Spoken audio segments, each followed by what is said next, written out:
রমজান মাসে যদি আপনার ব্যথা বেড়ে যায় তাহলে আপনি কি করবেন? রমজান মাসে বিশেষ করে যারা হাঁটু বা কোমর ব্যথায় আক্রান্ত হন তাদের খুব অসুবিধা হয়।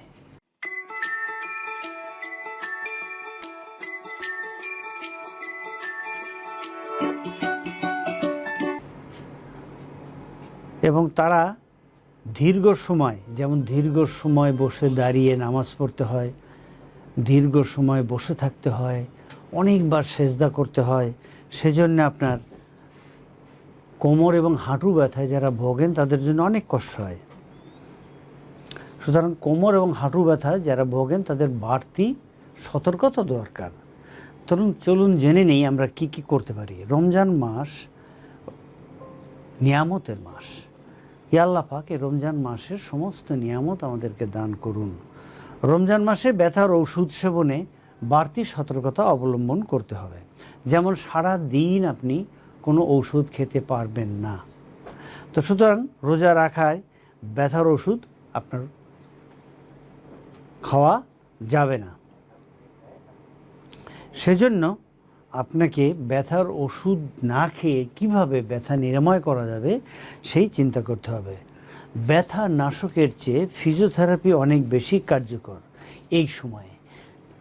অর্থাৎ আপনার ইমিডিয়েট ব্যথা হলো, এখনই ব্যথা হয়েছে, তাহলে এখনই আপনি কি করবেন? সেজন্য সেক্ষেত্রে আপনি ফিজিওথেরাপি চিকিৎসা নেবেন, এতে আপনি অনেক উপকার পাবেন। ব্যথার স্থানে নারকেল তেল দিয়ে প্রতিদিন সকাল বিকাল হালকা হালকা ডলুন। অল্প দিনের ব্যথা হলে ঠান্ডা সেক, বেশি দিনের ব্যথা হলে গরম সেক দিন।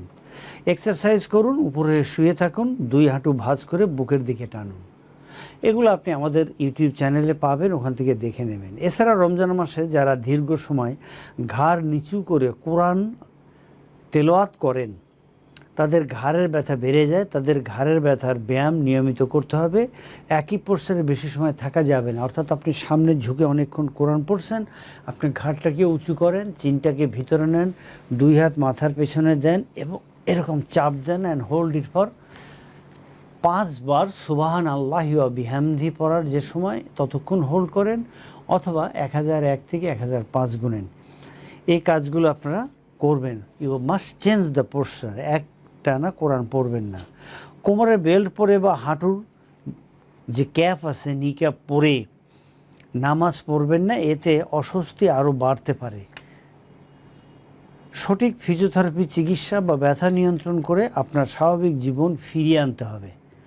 কারণ কোনো কিছুর উপরে ডিপেন্ড করা যাবে না। যেমন আমরা অনেক রোগী দেখেছি কোমরের বেল্ট পড়তে পড়তে তার কোমরের মাংস দুর্বল হয়ে গেছে, নিক্যাপ পড়তে পড়তে তার নিয়ের উপরের নিচের যে মাংস, কাপ মাসেল, কোয়াড্রিসেপস মাসেল আমরা মেপে দেখছি, এগুলো শুকিয়ে গেছে।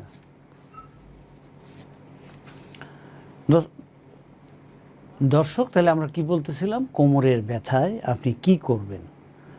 আপনার খাদ্য তালিকার মধ্যে নজর দিতে হবে। সন্ধ্যায় আপনি ইফতারি করার পরপরই ঠান্ডা পানি না খেয়ে একটু ওয়ার্ম ওয়াটার, লিকুইড ওয়াটার খান, এবং সারা রাত আপনি যখনই আপনি সময় পাচ্ছেন, আপনার জন্য সুবিধা হচ্ছে, আপনি পানি খাবেন অথবা জুস খাবেন, যাতে আপনি এটাকে সারা দিনের পানি খান নাই, আপনি এটাকে মেনটেন করতে পারেন।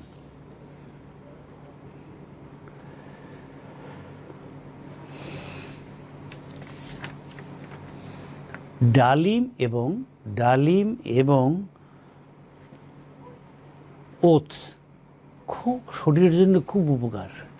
সুতরাং আপনি ইফতার করার পর বা ইফতারের সাথে ডালিম এবং ওটস রাখেন।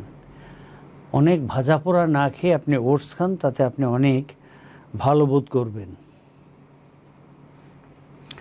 এছাড়াও বিভিন্ন রিসার্চাররা বলছেন যে আপনি ইফতারির পরে অলিভ খেতে পারেন, খেজুর, অ্যালমন্ড, ওয়ালনাট, অ্যাভোকাডো, এসব প্রোটিন আপনি খেতে পারেন। এছাড়া দই খুব উপকার। দুধ এবং শস্য জাতীয় খাবার, বাদাম, এ সময় আপনার অনেক উপকার দেবে। যে কোনো স্থানে সিনথেটিক পানীয় থেকে দূরে থাকুন। যে কোনো ধরনের সিনথেটিক পানি থেকে দূরে থাকবেন, মানে কোক, ফান্টা এগুলো যত না খেতে পারেন তত শরীরের জন্য ভালো। রমজানের সময় খুব বেশি প্রোটিন জাতীয় খাবারের থেকে দূরে থাকুন, অনেক প্রোটিন খাবেন না। ইফতার ভাঙার পরপরই খুব ঠান্ডা পানি খাবেন না, বাট হালকা গরম পানি খেলে খুব ভালো। তেলে ভাজা খাবার যত কম খেতে পারেন, বাট তারপরেও তো মন চায় একটু খেতে, যতটুকু না খেলেই নয়। মানে খুব হিসাব করে একটু খাই, চলেন আমরা সবাই খাই, পানি খাই, তেলে ভাজা খাবার কম খাই, আমরা ডালিম এবং ওটস এই জাতীয় খাবার খাই, দেখবেন আমরা ইফতারের পরে আমরা অনেক ভালো থাকবো, অনেক ভালো থাকবো। দর্শক, আমি আরেকটু বলছি, একটু মানে সারাংশের মতো করে দিচ্ছি। আপনার ব্যথা হয়েছে, ইমিডিয়েট আজকেই তো ব্যথা হয়েছে, তাহলে আপনি কি করবেন? ওখানে নারকেলের তেল, রসুনের লোশনটা তৈরি করে লাগিয়ে ঠান্ডা সেঁক দেন, কমপক্ষে 10 মিনিট, ছেড়ে দেন। আবার 2-3 ঘন্টা পরে যদি ব্যথা হয় আবার ঠান্ডা সেঁক দেন। আপনার এই ঠান্ডা সেঁক আপনার অনেক ব্যথার ওষুধের চেয়ে উপকারে আসবে। কেন আসবে? কারণ আপনি তো ব্যথার ওষুধ খেতে পাচ্ছেন না, রোজা। তো যেহেতু রোজা আছেন, সুতরাং এই ঠান্ডা সেঁক আপনার অনেক উপকার করবে।